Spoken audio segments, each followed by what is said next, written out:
Alrighty. Okay, so we'll do our number 10s here. I'll start off with my number 10. I was debating putting this one on the list.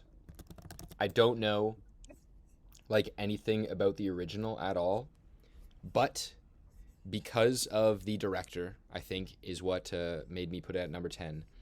It is Twisters, which is coming out, which is a sequel to the 1996 film Twister, which again I don't know too much about, but Lee Isaac Chung, who directed Minari, is the guy who is directing this sequel. So I'm thinking if it's kind of blockbustery, it kind of has a pretty stacked cast: Daisy Edgar Jones, Glenn Powell, Anthony Ramos in there. Not too stacked, but some well-known names.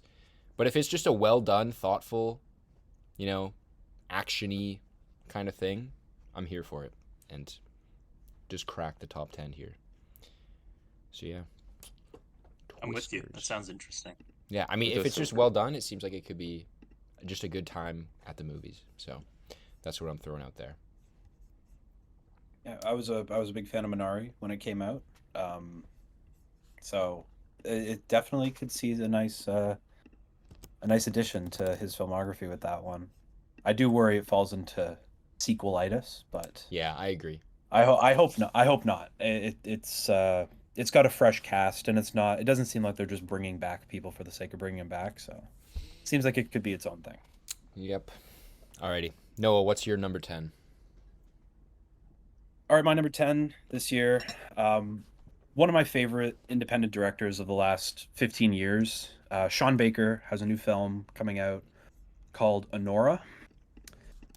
I am always excited for something that Sean Baker does. He seems to never strive to get involved with sort of the blockbuster scene as much. He likes to stick his films into a small world, focusing on those forgotten by society or those whose stories he wants to tell.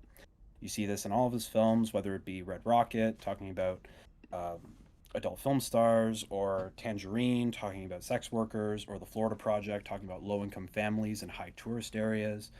Um, he's always finds a personal way of telling his stories to the masses, no matter what the marketing budget is, no matter what the production budget is. He always finds a way to tell fantastic stories in very innovative ways. And I feel like Honora, being a movie about sex workers, similarly to what he did with Tangerine, focusing on metropolises such as New York and Las Vegas.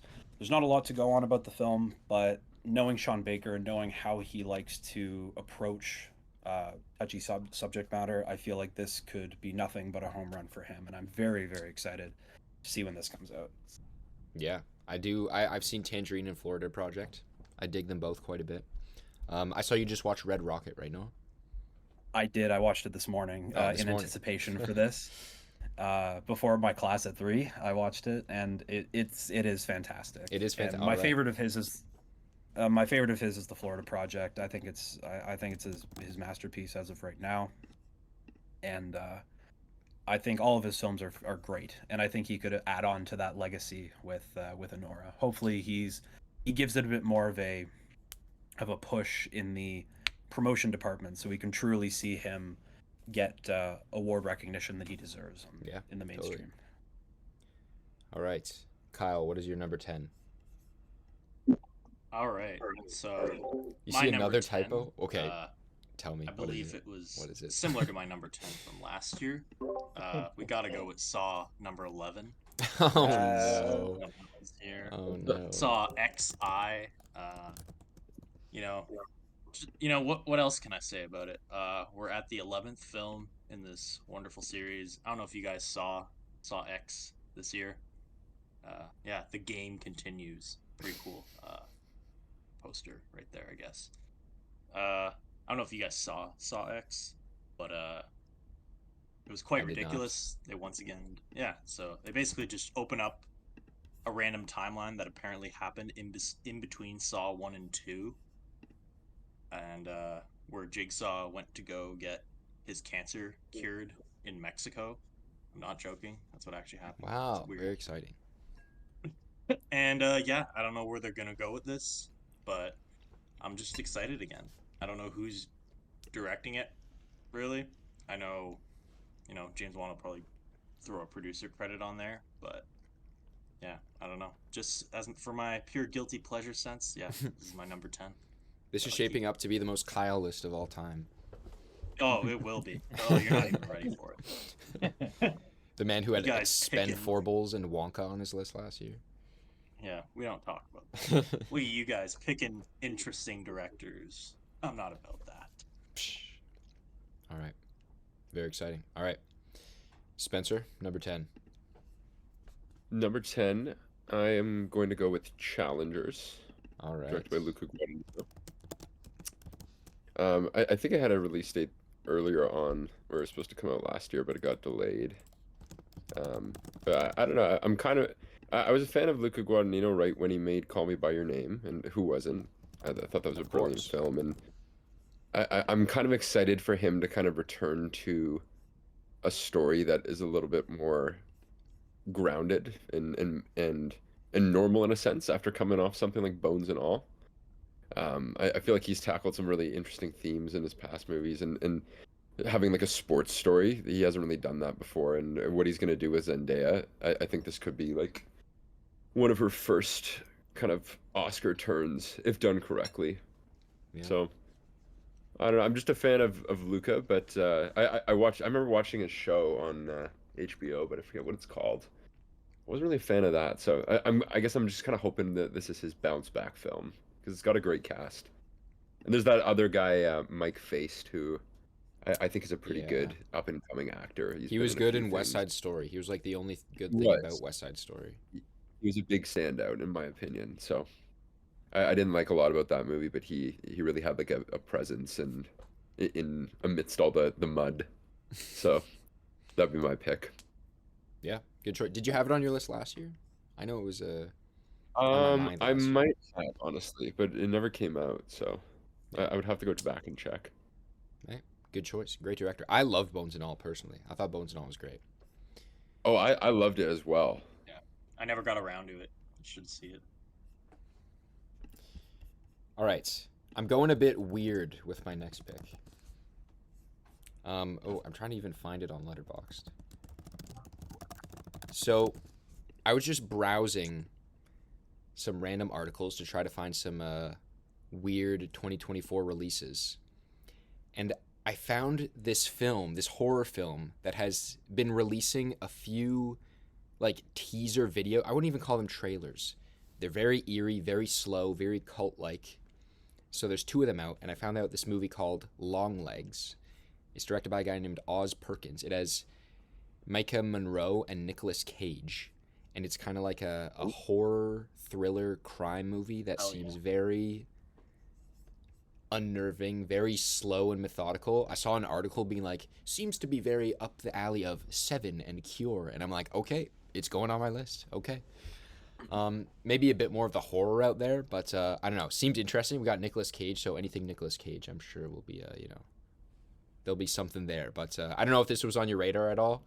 I know it seems up your alley very much so, Noah. So, hey, it's on your radar now. I think it looks very interesting. I saw one of the teasers. I saw one of the teasers yesterday. That's like the first I had heard about it. So, like, I think it's very new to the conversation of horror movies for this next year. But it looks really, really cool. Yeah, I know. It's Josh putting a weird indie horror movie on his list. What has happened?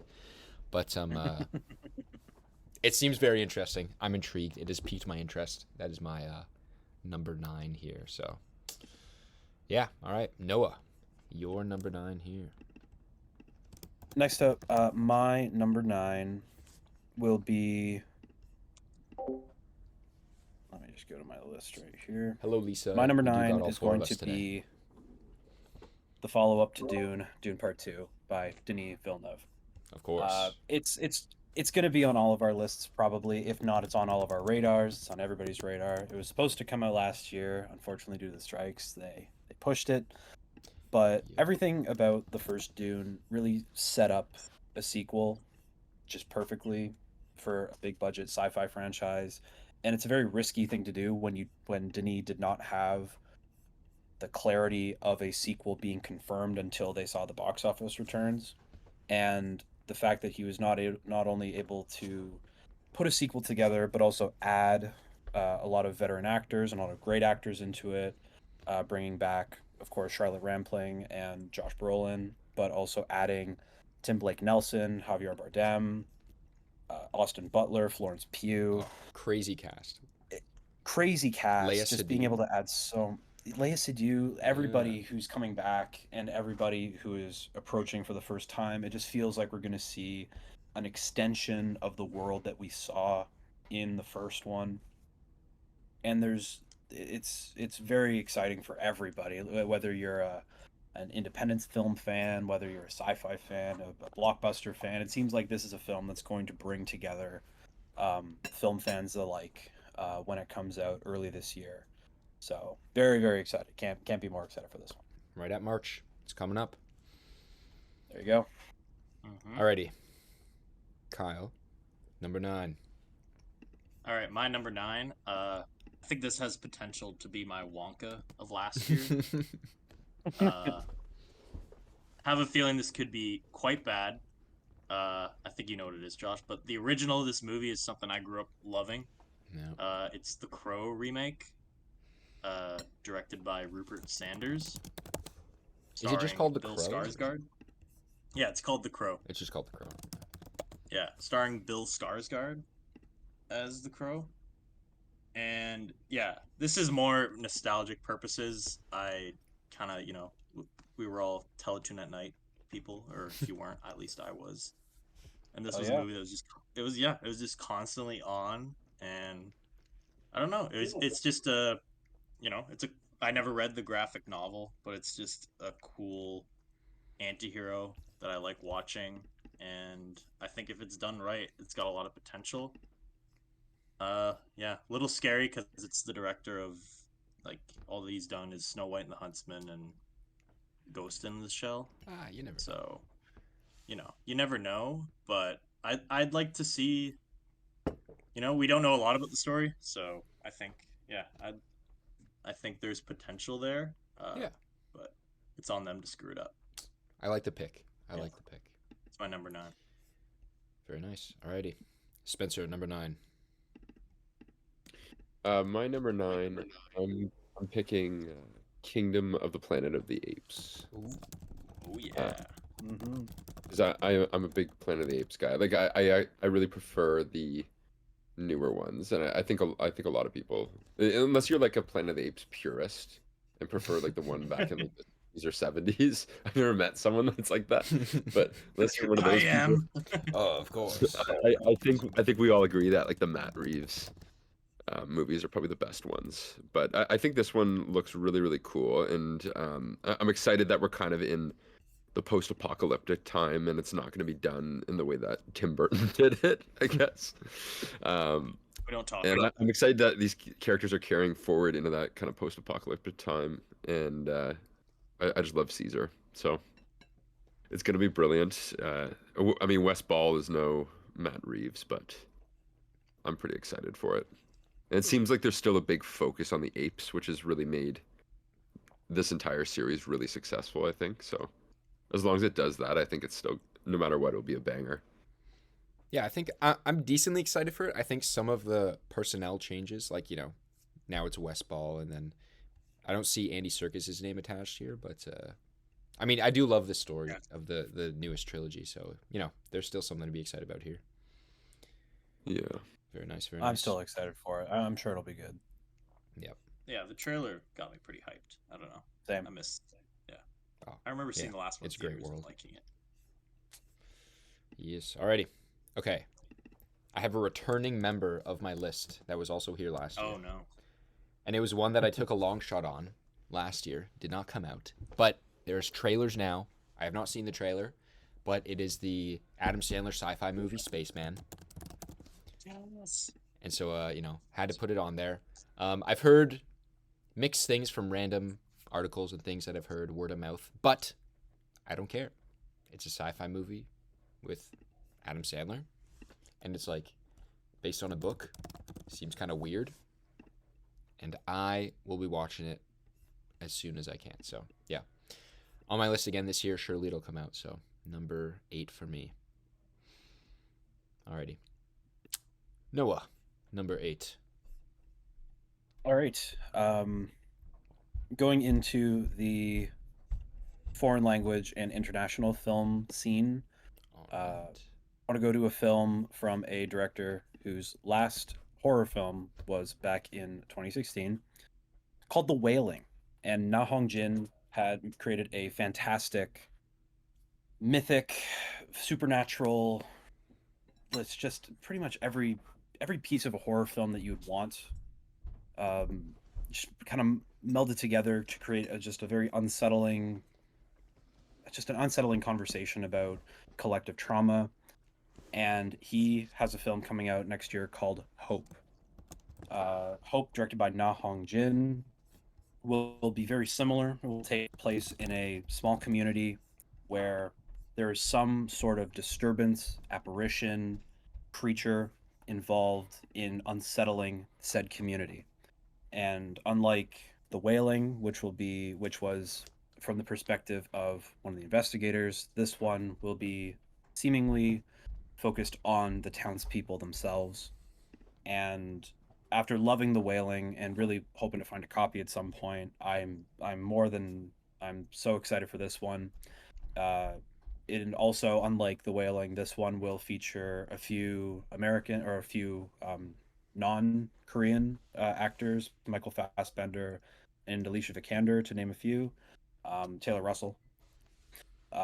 So I'm very, very excited for this one. I think there's a lot of hype behind. I'm hyping up The Wailing a lot, and I think deservingly so. It's fantastic.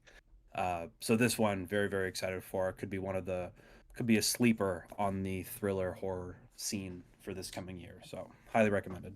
All right. Check out The Wailing. I'm glad that you Alright. brought this up because I had it on my list at number 3, but from what I've been researching, it seems like it probably won't come out this year. But All right. I am very, very excited for it as well because, again, I love The Wailing as well. I'm with you there. And it just seems it has the recipe to be a great movie as well. So, Yeah, I debated on keeping it on. It was a late ad, but Yeah. I'm holding out hope that it comes out. So let's all right, Kyle, number 8. All right, my number 8 is also a returning one from last year. All right. Okay, I swear I was looking into it a few days ago and it said it was still coming out in 2024, but now the date's just kind of gone.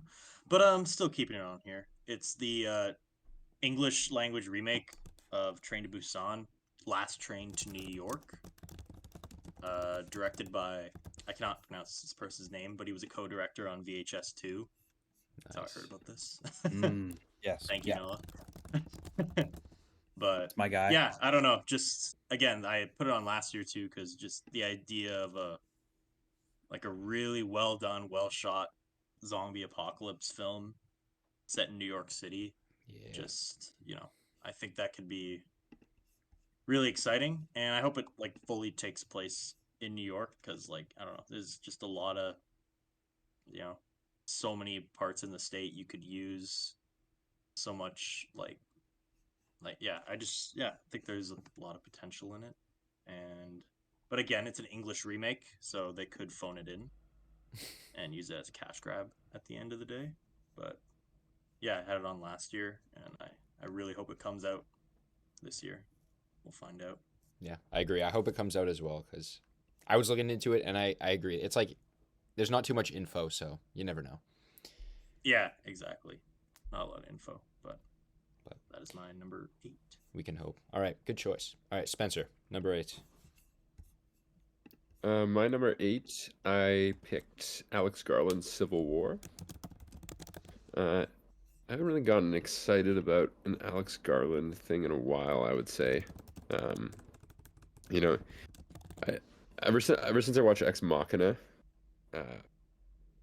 my mind was blown with this guy, and I've been waiting for him to kind of reach the heights of that movie, and he still hasn't done it since for me. So I think he's assembled a really incredible cast here.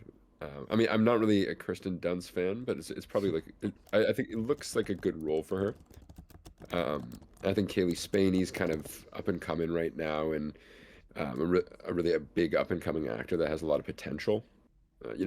Jesse Plemons always picks banger projects. Oh, yeah. He's always great. Right. I just think it has a lot of potential, and most importantly, like if you're gonna do a story like this, you kind of got to walk that really fine line of making sure that it's not gonna be cheesy. And I think tonally it looks like he's a really good fit for something like this.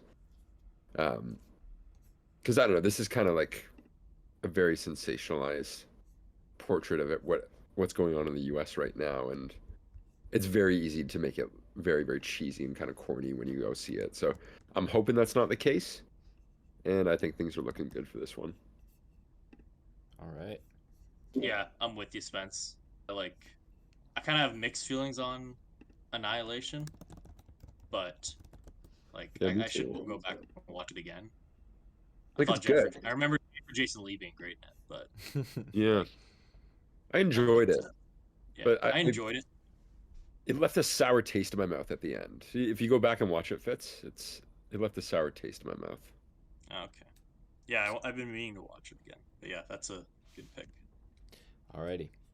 All right, my number 7 is from a legendary director. I think it cracked Noah's list last year, but Megalopolis seems like it should distinctly come out this year. Francis Ford Coppola. Apparently, he's been talking about making this movie for quite a bit. Has Adam Driver, Nathalie Emmanuel, Lawrence Fishburne, Shia LaBeouf, Aubrey Plaza, John Voight, Forrest Whitaker. Jesus, it just keeps going. Actually, wait. But yeah, Francis Ford Coppola, an architect, wants to rebuild New York City as a utopia following a devastating disaster. Says genres are science fiction drama. Count me in. That's all. All I need to know. Seems pretty great. Was that on your list last year, Noah? I think it was. It was in my short list. Like I don't think I ended up adding it, but I it see. was just because it was still in production, and I didn't really hear anything about it even potentially coming out last year. Yeah. So I elected to not add it, but definitely a good pick. Yeah, seems like it should be this year. So hopefully. Alrighty, Noah, you're number 7. Okay, my number 7 is again probably a pretty divisive pick, I would say. But it's from French auteur and visionary director Leos Carax, who is coming off of his 2021 film Annette, which got lukewarm reception, especially for me. But I've seen a couple of his other works, and I've loved everything that he's done, specifically Holy Motors and Mauvais Song. Both amazing films, and he has a new film coming out called It's Not Me, which is apparently going to be a sort of a self-portrait, a autobiographical take on his own career, working with platitudes of people throughout all walks of life, focusing in on various stories pertaining to crime, love, loss, introspection in oneself. And after loving Holy Motors, when I saw it just a number of years ago, probably, yeah, close to 7 years ago now, I've been interested in everything that this guy does. Um, he's visceral, but he tells a great story. He's odd, but it's intriguing. Annette had a lot that I enjoyed, but a lot that I was questioning. And for this film, he's returning with his acting partner, Dennis Levant, who has starred in all of his films up until Annette, which Adam Driver took his place. And those two, when they work together, are terrific. So I'm up for anything that Carax does, especially after watching Mauvais Song a couple weeks ago. I thought that movie was brilliant, and yeah, couldn't be more excited for this one. I think it's going to be a great one. All right, good choice, Noah with the classic. None of us have ever heard of it, so there we go. Wouldn't be a good stream without it. Exactly. Alrighty, Kyle, number 7. All right, we're gonna get some overlap here, but Oh, finally. yeah, Josh, I am putting the Twisters movie Yeah. up here as well. All right. I don't know. I think this has got awesome potential.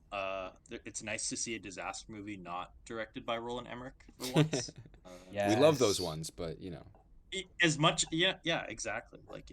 Moonfall. I'm Oh. visualizing kind of like a a Moonfall type situation here, maybe. but better. But I don't know. I don't know. This was like Twister was a AMC classic for me when I would kind of be watching cable around the time. It's not really that memorable, but it's a cool concept of just following these storm chasers around, and the poster kind of looks like they just threw it in there. I don't know how the VFX are going to look for it. So there could be a lot of downside, but I think yeah, I don't know, with Glenn Powell who's just kind of We got the year of Glenn Powell right. going. Yeah. Yeah, the year of Glenn Powell, man, he's just rising up in the world here. But yeah, yeah, that could be like a really fun just disaster movie for the summer or whenever it's coming out. And yeah, love it. Alrighty.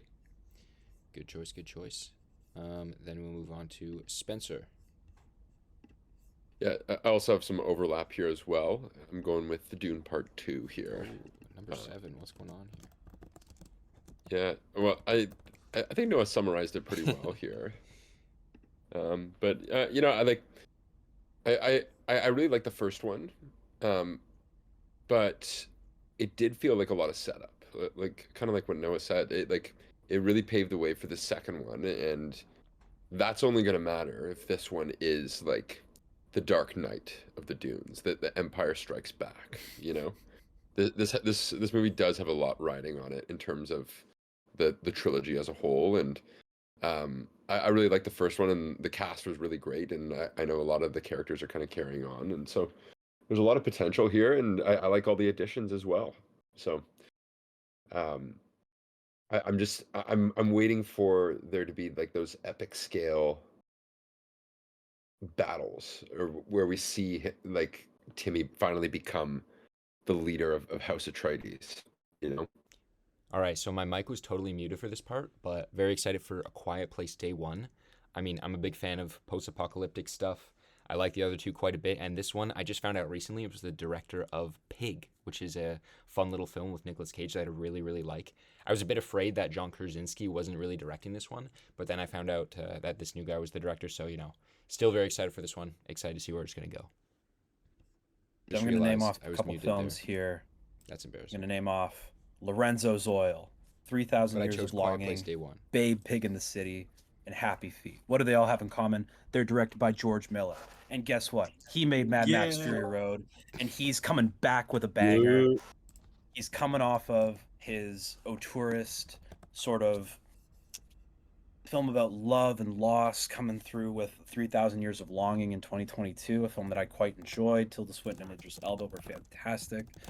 And after about 8 years of anticipating and pre-production and filming and everything, we're ending up not getting a Furiosa continuation story featuring Charlize Theron. We are getting Furiosa, a Mad Max saga, a prequel featuring Anya Taylor-Joy, alongside Chris Hemsworth and Tom Burke, along with Nathan Jones. We are getting a prequel to this entire story. Now, where does it fit in the whole scheme of Mad Max featuring the originals and everything? We don't know, but all I can say is that the franchise itself is one of the most inventive and hard-hitting and original pieces of post-apocalyptic action, featuring two of the greatest action films of all time, Mad Max 2 and Mad Max Fury Road. So I am by all means excited for this one. I have no idea where they're going to take it, especially being a prequel. That's probably the one thing that I would probably put a knock on it for, being a prequel. Yeah. But I'm sure it's still going to be fun. Hopeful that because he put 9 years in between films into this one, he's going to come in with a ton of originality, a ton of practical effects, and a ton of action as well. So can't be more excited again. This one is going to be fantastic. Alrighty. Hell yeah. Good choice. Let's Yeah, go. I think I like Moonfall clears. But yeah. I like the Mad Max Fury Road. I think I was like more lukewarm than everybody else, but this one is quite exciting. Alrighty, Kyle, number 6. All right.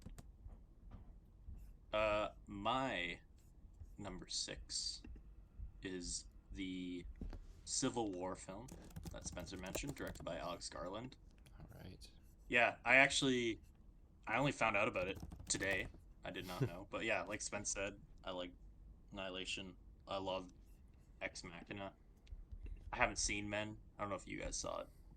I did not. If you have any thoughts about that. I did not. Yeah, I heard very lukewarm things, but I don't know. I just think the plot of this movie, like, it's supposed to be about like a team of journalists that are trying to, escape and get through a civil war that's going on. And I don't know. I think it's just, I don't know. I read an article about it. He says he's going for like a science fiction allegory for our currently polarized predicament. That's how he described it. So, I don't know. Like, I think this is a good time for it to come out. I think it has the potential to do really well at the box office. And I hope he doesn't hold back. I hope he kind of just keeps the same tone that he's had for the rest of his films, at least the ones I've seen. And yeah, and good cast. And Yeah. Kirsten Dunst I wasn't a fan of before, but she's grown on me a lot, and she's shown me, like, in Power of a Dog and Melancholia, that she can give pretty great performances. Yeah. So I don't I'm know how with ya. she'll do, and I don't really know if it's gonna be an action movie, really, but like, I don't know. We'll see. We will see. Alrighty. Good choice. Good choice. Spencer, number 6. My number 6. I'm just pulling it up right now. My number 6, I picked this movie called A Different Man. I hadn't heard about it for a while here. It was only until recently, but I found out it's the Sebastian Stan project that's being distributed by A24 this year.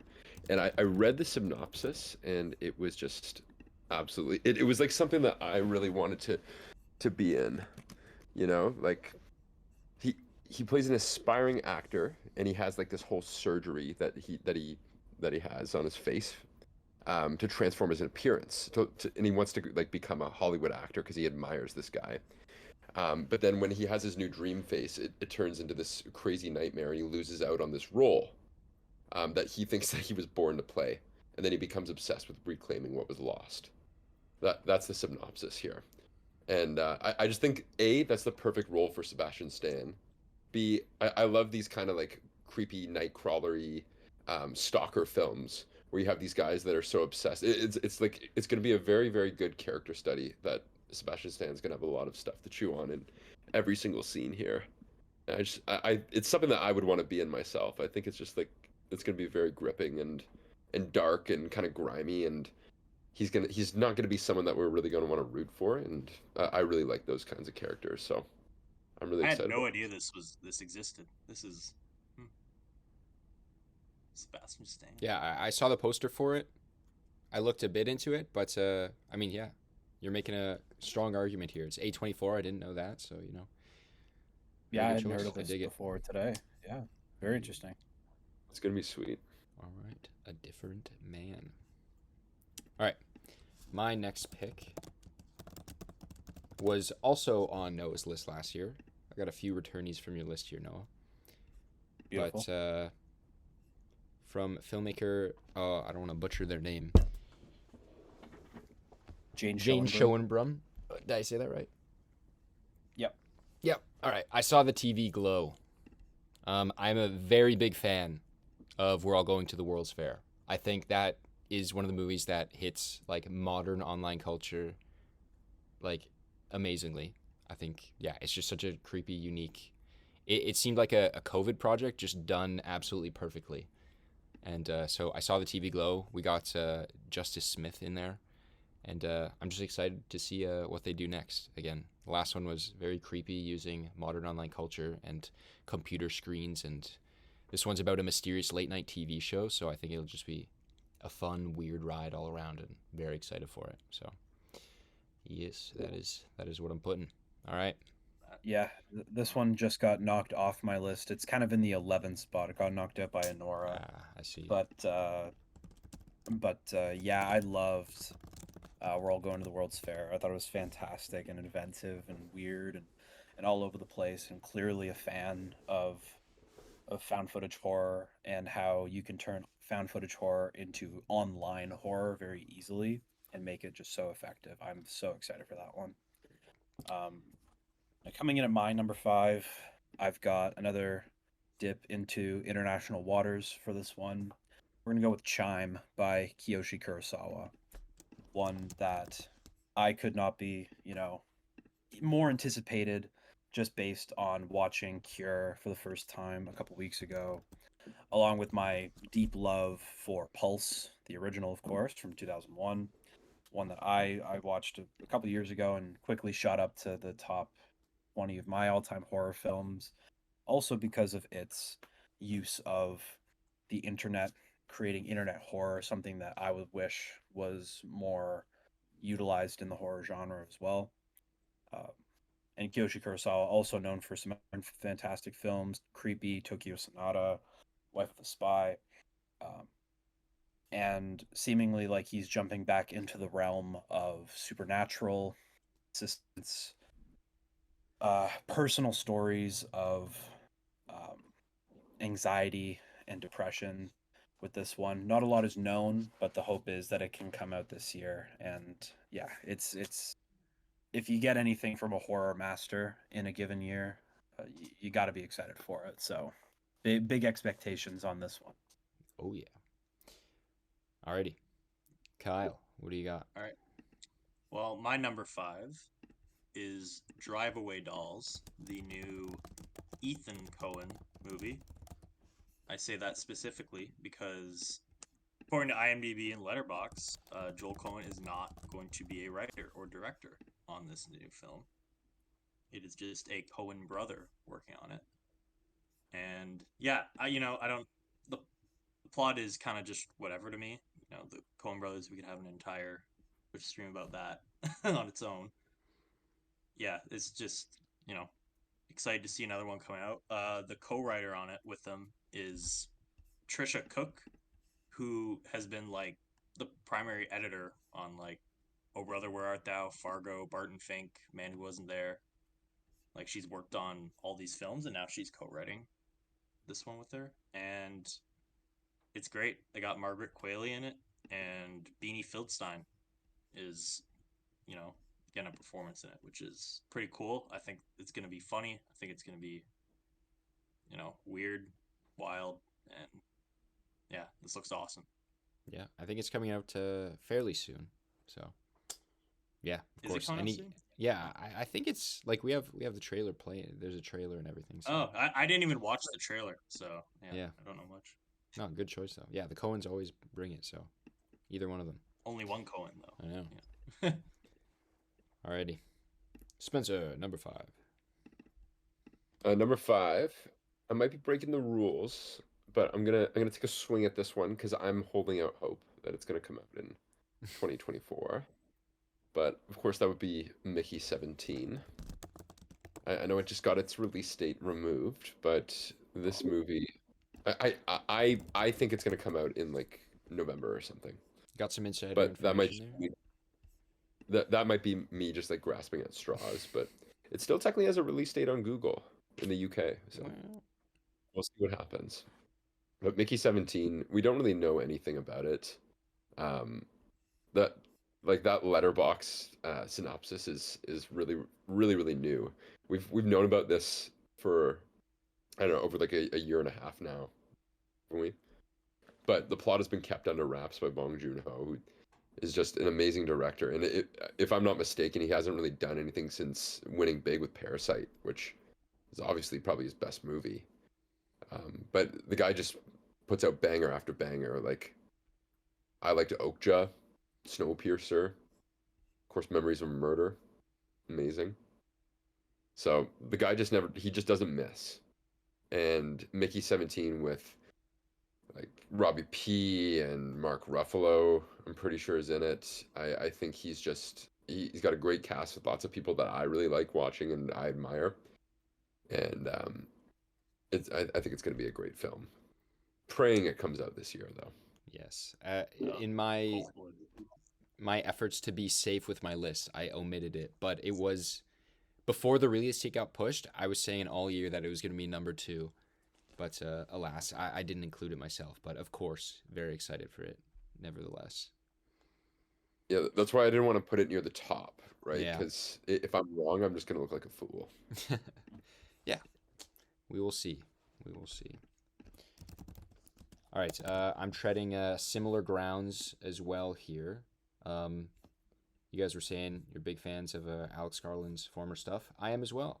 I'm, as you know, very big sci-fi fan, so I'm throwing in Civil War at number 4 there. I mean, yeah, it's just kind of a future-y commentary. It has a sci-fi tag on the letterbox there, so you know, I have hopes. I don't know too much about it. Not gonna look too much into it at the moment, but I'm excited. I do like the filmmaker a lot, and has a stacked cast, so you know, should be fun. Yeah.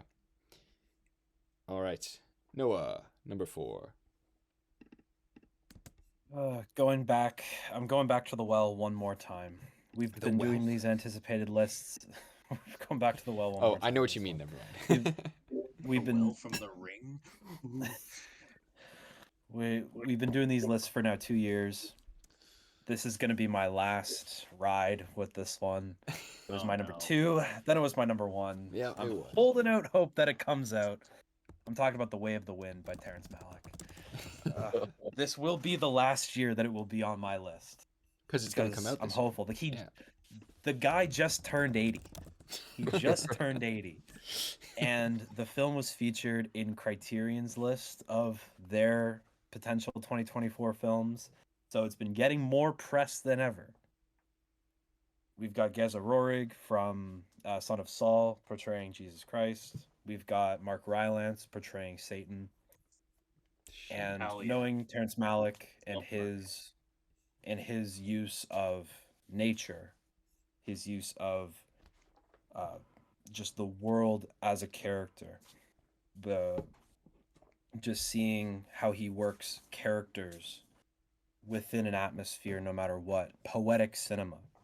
And from what I've heard, the film will take more of a fantastical approach to the story. If it comes out, it's amazing. We'll see. I'm gonna refrain from having it on my list next year. I've talked about it the last 2 years. Come on, Terry, please, please. I love everything you've done. Everything. Yeah. I've got 2 of your posters in my room. Please let it come out. It's time. It's time. gotta. We're waiting for it.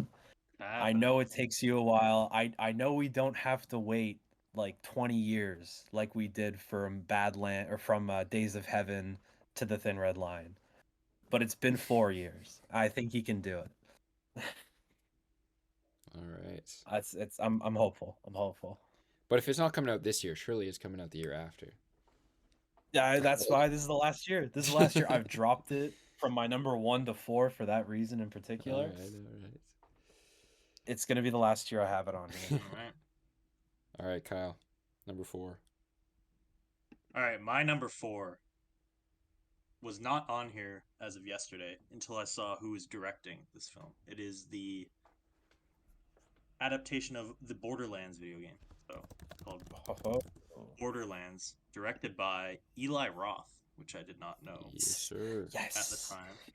And so I have not played a Borderlands game, but I've watched Ryan would play it a lot, as well as my brother. And I always loved just the design on the characters. It's such a crazy world that they've created, and that's why like Eli Roth is, to me, this is the perfect director for this adaptation, because like just the way the characters all look with the gas masks and like they're all like it, like I would look at these characters in Borderlands, I don't know, like it's just giving me like Hostile vibes. Like I feel like these guys are just gonna go crazy, and I hope it's rated R. I hope it's just like apparently the runtime's only like 85 minutes, which is just perfect. I think if anyone could do a good video game adaptation, it can be Eli Roth, because I think they'll give him full creative control. They're not going to worry about appeasing like the lore of Borderlands or anything. It's just going to be its own independent thing. Yeah, I think it's pretty exciting. It is exciting. Yeah, that's potential. I didn't I'm know- cautiously optimistic. Yeah. Yeah, it could also just be a flop, but, you know. But yeah, I don't know. Eli Roth, just don't hold back, and it'll be fun. Good choice. Alrighty, Spencer. Number 4, I am picking Joker 2 or Joker Folie à Deux, directed by Todd Phillips. You know, I like the first Joker, and I thought that it reached this kind of like moment in the zeitgeist where it became very overhyped in many ways. But after kind of like sitting with it for some time, there's a lot to appreciate there about what they did, and like Joaquin Phoenix is an acting genius, and I think Lady Gaga, as an addition to the cast as Harley Quinn, is going to be brilliant. It's brilliant casting for that specific world. And I like that. I think this is like one of the only kind of comic book villain movies where they can just kind of keep making them if they have a good script, and I'll watch it, right? Like, because if you want to have a direct comparable, this is definitely in the same realm. You could put it in the same category as a Morbius or a Craven the Hunter, but it's like Absolutely. it's way better filmmaking, obviously, right? The way it should be done in many ways. So I don't know. I really liked the first one, and I liked how grounded and how much of a slow burn it was, and I think there's still lots to explore with this character in Joaquin Phoenix's world. Yeah. Good choice. Good I'm choice. skeptical, but I see why you put it on there. It could be I knew good. you'd be skeptical, Fitz. I don't know. Hey, no one loves Lady Gaga more than me. Really? As a Is that true? musician, as a musician, I love her. Not as an actress though. I'm not. You're not a fan of biggest fan. Stars Born? I don't know. I think she's fine in it. I don't know. It's not. She's good. She Yeah. can act, but Oscar bait? No. I will say, I think this Joker film could be sort of Todd Phillips emerging from his inspirations to becoming like a true auteur in his own right if it lands, because it feels like he's making a film that's so different from the first one. And I wasn't the biggest fan of the first one because of its connection to, like, in particular, its inspiration from Taxi Driver and The King of Comedy, and I felt like that held it back. It could have been more original, and it could have taken those same ideas and made it its own. But because this one is seemingly skewing so far, adding in some veteran actors, Lady Gaga, Brendan Gleeson, and its presentation as it possibly being a musical, I think that could set it aside as being completely different and opening it up to being more interesting from a viewer perspective because it doesn't feel like anything else that you've seen before from a superhero film. I think it could be a very interesting pick for the year. I think it could see a lot of people change their minds about Todd Phillips as a filmmaker if it lands, and it could become a Madam Web if it doesn't. But I'm holding it out. I'm holding out hope that it could really find its mark. I Hey, hope it Madame does. Web hasn't come out yet. No, we don't know here. Sorry. Spoiled my number one, dude. Ah, shoot. Alrighty. My number 3. I think this film may appear on some other lists here. I'll go with Nosferatu. Seems like it should have a Christmas 2024 release at the moment.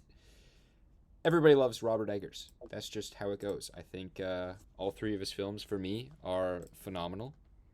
I always think about how I would rate them. I don't know. It's tough. The Vivitch is phenomenal, but The Lighthouse, the performances, but The Northman was epic. I don't even know. But hey, Nosferatu with Robert Eggers, Bill Skarsgård. I mean, it's a no-brainer. I'm sure. Willem Dafoe. Oh yeah, exactly. I'm sure. One of you guys will probably have more things to say, but for me, it's just no-brainer. Of course, it's going to be exciting. Yeah, should be phenomenal. Alrighty. Noah, number 3. My number 3. I'd also like to take this time to mention that the Philadelphia Eagles look terrible. But in any case, Okay. Disgusting. my number 3 has been mentioned already today, but it's Megalopolis by Francis Ford Coppola. It's a film that's been anticipated for a long time.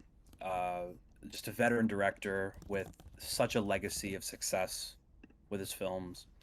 He has not had a release since, I believe it was 2011 with Twixt, a film that, along with his a few films that he had made prior to Twixt, both Tetro and Youth Without Youth, films that he mostly self-produced, put out just because they were stories that he wanted to tell from his perspective, without too much backing from a studio, or with any intent of finding them in award conversations.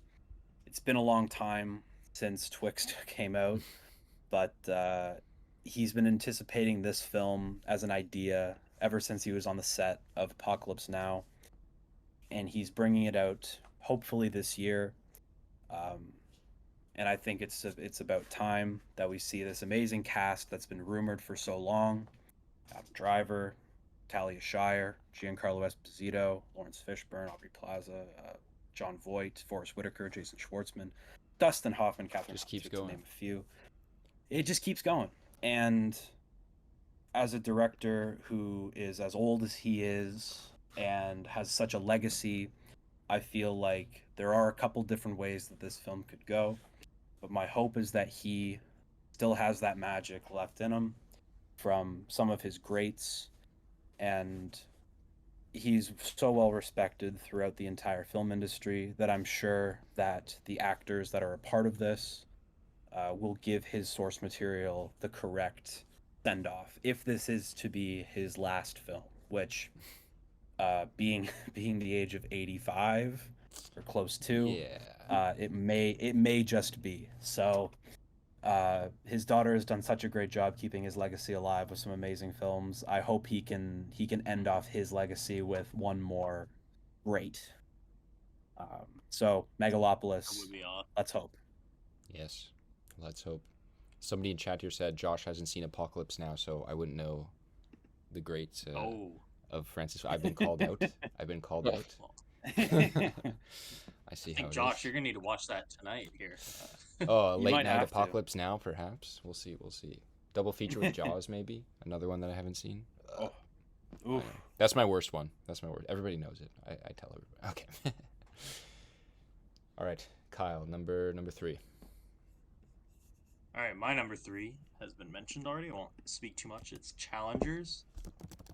Yeah, just reading about the plot, like, a tennis Grand Slam champion going on a challenger run, playing the lowest. It's like apparently they're gonna to where they play like the lowest level of pro up into the highest and see if they can beat them all. Just sounds like a really cool story.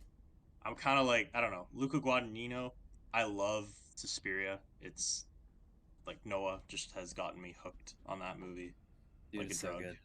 I So good. absolutely love Both everything of them are about so it. It's arguably like honestly the best remake of a movie, probably just because it completely just picked a different tone than the original, did its own thing. I haven't seen Bones and All yet. I do like Call Me by Your Name. I'm not as crazy about it as you guys are. I know you all both three like love that movie. So, but yeah, nevertheless, I'm still excited for this one. Yeah, definitely. Alrighty, Gonna be sweet. Spencer. My number 3 pick. Now. Don't judge me because it was supposed to come out this year, but it got delayed. So I'm going by the wide release. It is the Bike Riders, directed by Okay. Jeff Yeah, Nichols. totally. I think this one's valid. Very valid. It's I'm not really like a motorcycle guy, I would say, but I think it has a lot of potential with the cast. It just seems like a real good movie of guys being dudes, with Tom Hardy in there and Austin Butler. And my buddy actually was telling me about the story of what this book is what this movie is based on. It's based on this book of this group of photographers that was following around this gang. So the like through the American roads and just driving around doing biker gang stuff, I guess. And it's all about their life on the road, documented through pictures. So that's where the kind of like the movie's drawn from for the story, for inspiration. And it seems like a classic kind of biker gang tale. So people are probably gonna get shot, and there's gonna be lots of screaming. But um, I don't know. I really like a lot of these actors, and I like this cast, and I like these actors in all of their roles. And I'm excited for Tom Hardy to kind of have another meaty performance that's kind of villainous and sinister. I feel like he's been missing that for a couple of years now. So that's not Venom 1 or 2. I thought that's was his peak, but okay. Alrighty. Bike Riders. Yeah, I've seen the trailer for this. Looks pretty fun. Hopefully it's let's hope it's like a Badlands meets a Mad Max Fury Road, perhaps. I don't know. Yeah. Trying to make some comparisons here. Or even No Country. No Country? Yeah, that could be cool. Alrighty. Hey Josh, I thought you didn't watch trailers. Well, I don't watch trailers for movies I'm excited for. I see. Yes. I see. That's why I've seen the Garfield trailer about 15 times. So So you were excited for Madame Web. I mean, we haven't gotten to my number 1 yet, so All right. Number 2 has already been mentioned. I briefly talked to Noah about this one. No brainer for me. It is the film Chime by Kiyoshi Kurosawa. Oh, Kiyoshi Kurosawa, I think he's probably my favorite director of all time. I mean, Cure is one of my favorite movies of all time. I've seen now 11 of his films. They're all so good. They all, even if they're not all, like 10 out of 10s like Cure is, there's always something that it leaves you with. I mean, Cure, Pulse, Tokyo Sonata, Creepy, Retribution, Wife of a Spy, Ends of the Earth, all great. Charisma is such a weird one. Sweet Home is crazy. And I also do want to mention, it didn't crack my list, but he is also slated to direct another film this year, which is a remake of his 1998 film Serpent's Path, which is a Yakuza film that he made. I think it's fairly low budget, and he made it in attachment with another Yakuza film called Eyes of the Spider that he also did in the same year. It seemed like it was like a challenge for him to like make both those two. And so he's doing a French remake of Serpent's Path that's also supposed to come out 2024. So 2 movies from him this year. That's crazy. I elected just to include one. But, I mean, I've raved about Cure to you guys a million times. Again, it's a movie about a dude who hears a weird chime and feels a sense of dread. I mean, come on. Him and just like his atmospheric, anxiety-inducing characters. It's just like, this seems perfectly up my alley, and it was a no-brainer to put at the top of my list here. So I'm extremely excited for it. So, my man, Kiyoshi Kurosawa. All right.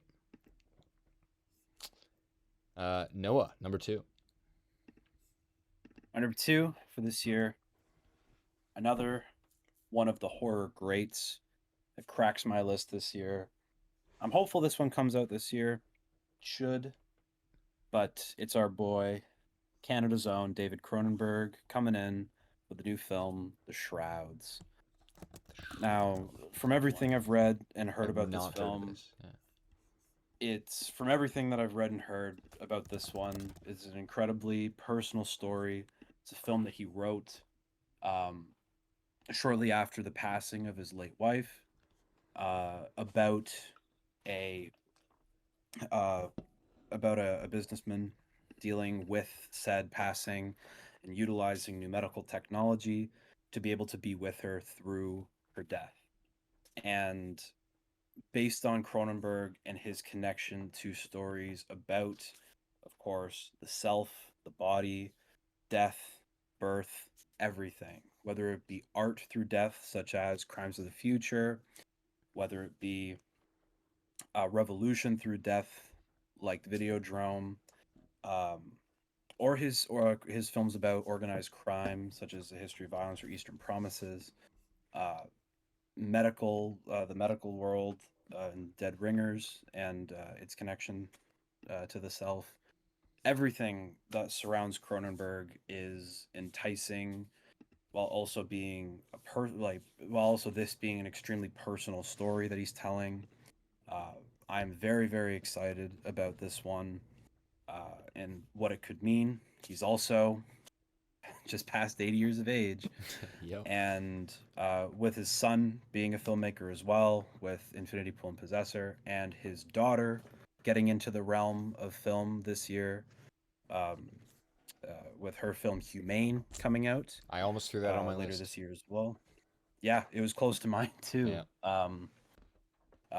Very, very excited to see what Cronenberg can do because every film might be his last, and this one seems to be one of his most personal tales to this date. So, very, very excited for this one. Can't wait.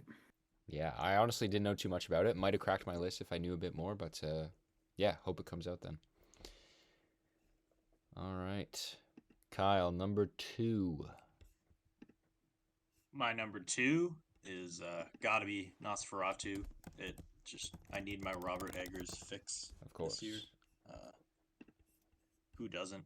Yeah, Josh, you said it. All three of them are great, and they're all great in their own way. Like that's why it's hard to pick a favorite. Like I go in between The Witch and The Lighthouse all the time on which one's my favorite. But then again, I watched The Northman again. I've watched it 3 times now, and it's just it's absolutely phenomenal. And it's too bad Warner Brothers kind of got in the way of the production on that one because I think it could have even been better, honestly. But yeah, I really hope this comes out this year. That's all I gotta say. Alrighty. Bill Skarsgård doing Nosferatu and The Crow. I know. Look at him go. All right, Spencer, number 2. My number 2, it's already been mentioned, but I'm picking Furiosa. All right. Noah already kind of summed it up already perfectly, I would say. But you know, Mad Max, number 2. I've never actually seen it, but Mad Max Fury Road got me onto the franchise, and that is genuinely one of the greatest action movies of all time, in my opinion. So I would agree with you, Noah, and I think that this is just poised to be one of the kind of the breakout hits of the summer. And I shouldn't be saying breakout, but it has kind of been a minute since the last one came out. Like you said, the last one came out I think in 2014 or 15. So it's probably the right time to be making like a prequel like this for a character like Furiosa, where you I don't know, I'm not really sure if they've ever really done a spin-off of a Mad Max character outside of the Mad Max before. But I will be seated. I think it's going to be epic. I think that I love when movies use practical effects and like real flames, and you feel the camera actually riding beside all the motorcycles and all the people doing the crazy shit. So it's just going to be great. And I love Anya Taylor-Joy. I think she's a great actor. So Alrighty. that's my number 2. Great pick. Great pick. Great Okay. pick. Now with the least surprising number 1 choice of all time, I will go Dune Part 2. It was my Of course. number 1 last year, and so it didn't come out. And now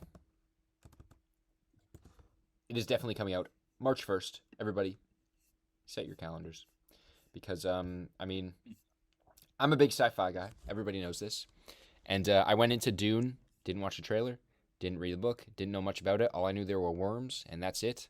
And it was just amazing to experience the story for the first time through that first installment. Again, very setup-y, but I mean, I loved it. I love any sci-fi with like such a deep lore and just like setting up a sci-fi unit. Hey, I enjoyed Rebel Moon Part 1, okay? I'm that sci-fi pilled. That's you know. And an actually good sci-fi 2 movies here. I mean, of course, sign me up. Denis Villeneuve doesn't have a bad film.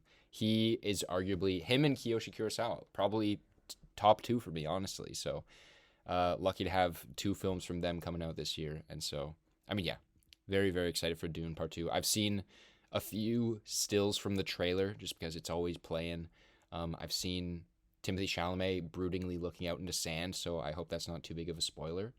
But yeah, very excited. Very unsurprising Well, for me. So Josh, you can leave it up there because that is my number one as well. Oh, of course. Yeah, I was expecting that.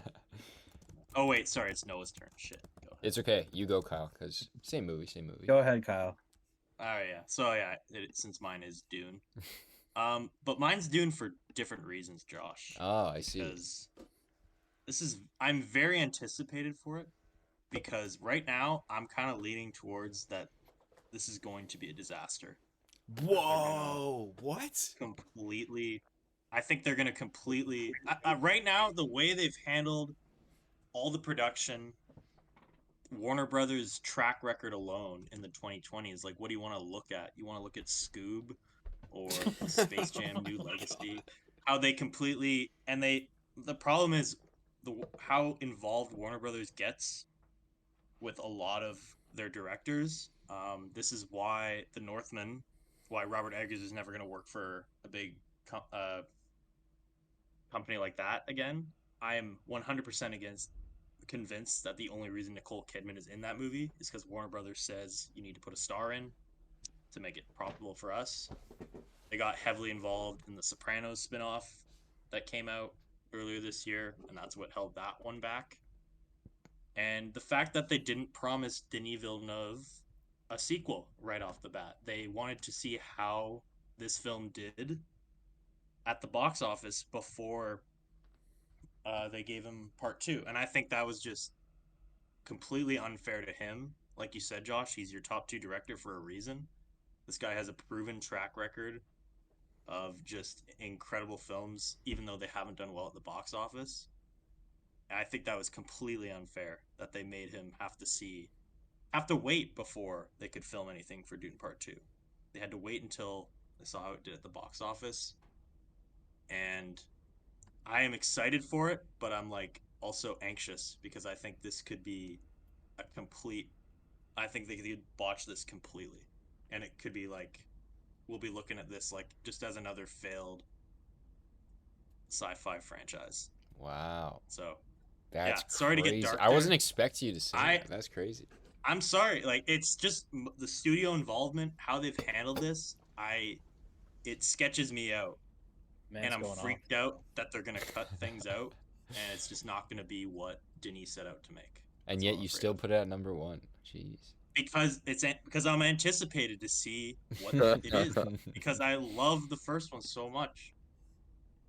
But I also think the reason why it's all set up is because they didn't promise him that part two. So. All right. Yeah, we'll Again, see. We'll see. I We'll also- see very There shortly. you go. Warner Brothers, don't screw it up. Do not. All right, Noah, what's your number one? I think might be a repeat here. It's Nosferatu. Yeah, of course. Yeah.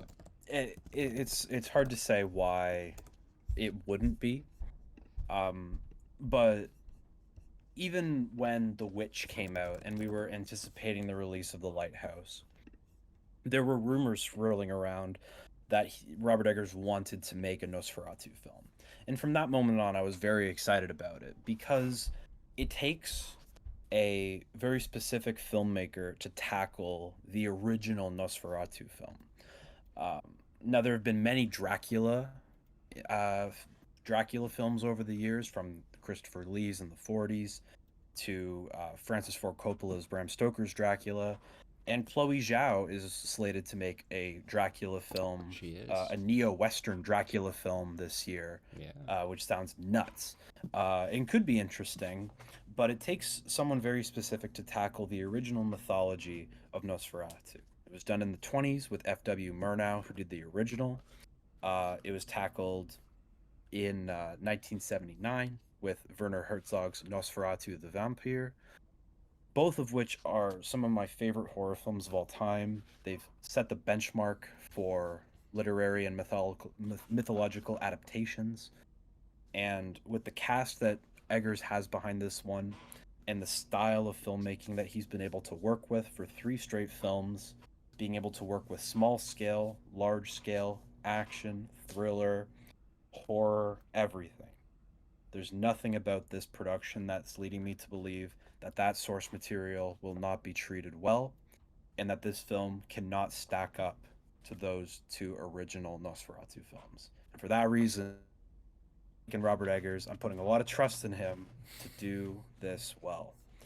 And with Bill Skarsgård, Nicholas Hoult, Aaron Taylor Johnson, Willem Dafoe, Ralph Ineson making his third straight appearance in a Robert Eggers film, or I guess 3 of 4, if since he's not in The Lighthouse. But I say, by all means, put the chips in. This is going to be a All big in. one. All right. And no Warner Brothers involvement. Exactly. There we go. Just saying. All right. Again, unsurprising, I think. And Spencer, I'm trying to think what your number 1 is here, but honestly, I'm not. What, you guys want to 100% take any sure. guesses? Oh, I'm trying to look at our list here, and I'm like, I'm not 100% It sure should- what it's gonna It be. should be unsurprising here. well, it's Deadpool Garfield. 3? Garfield. Is it Deadpool? Yeah. I was debating Deadpool. Night three. Swim? The other ones are fun. The other ones are fun. Is it Beetlejuice 2? Well, I will tell you, I also, you could throw it back up there because I also selected Nosferatu. Oh, I don't That's know my why I number thought one. you put that previously. That's why. I'm just an absolute dummy. Alrighty. Well, I don't think I could put it as well as Noah did, and like Noah kind of put into perspective with a really great historical context. The only thing that maybe like I would add is that as someone that's maybe even an apprentice of Noah in my film fandom here, when I watched the original Nosferatu, it's one of those movies that just makes you believe in like the power of movies and cinema, you know? Like you kind of like you watch it and you wonder how someone can make something that can transcend time so well, even with what they had back then. I agree with Noah that tackling such a feat with such a legendary kind of legacy in film history and making a remake of it is something that needs to be treated with care and respect, and it's not an easy undertaking. But Robert Eggers is the man to do this, and everything that he's put forth in terms of his style and the themes and stories that he's interested in are all going to serve this so well. And I have no doubt that this movie's in great hands with him, and like as well as like Kyle said, without the studio involvement, that's the only way that this could ever get made, right? And like we have been waiting for this movie for years, and Noah, you put us onto the whispers of this movie ever being a thing, you know, and we're finally here where it's very likely that it's going to come out this year, and I'm just hoping that it all panned out in the way that Robert had been dreaming of, without anybody kind of interfering and interrupting what he needs to do. Alrighty. Oh, I really hope. We can put it out into the universe that this is going to be a masterpiece, but you never It's know. gotta be. You never know. It's got a lot to live up to. It does. It does. Man. All right, so we got 2 Dunes at number 1 and 2 Nosferatus at number 1. I think Nosferatu is the only one. Oh no, Nosferatu and Dune made it on all the lists. Did Challengers? No, me and Noah didn't put Challengers. Civil War made 3 of the lists. I think that's the only one with 3. Yeah, Saw 11. You guys aren't. Yeah, what are we excited doing? for that one? Jeez. Okay, all right. I'm surprised you didn't put Um, Furiosa, Kyle. I thought you would have thrown it on there. Yeah, personally. I thought about it. I don't know. I am excited for it. It's Yeah. kind of a given. But I should also say one that was an honorable mention for me, and one that I'm surprised wasn't mentioned by anybody, is we all have this love for Robert Eggers. His 2 brothers, Max and Sam, have a movie coming out this year with A24 called The Front Room.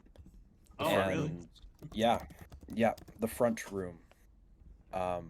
It'll be their Alright. directorial debut, and they're getting it with A24, and it almost made my list in the 10 spot. It's one of my main 3 honorable mentions, along with I Saw the TV Glow and Spaceman.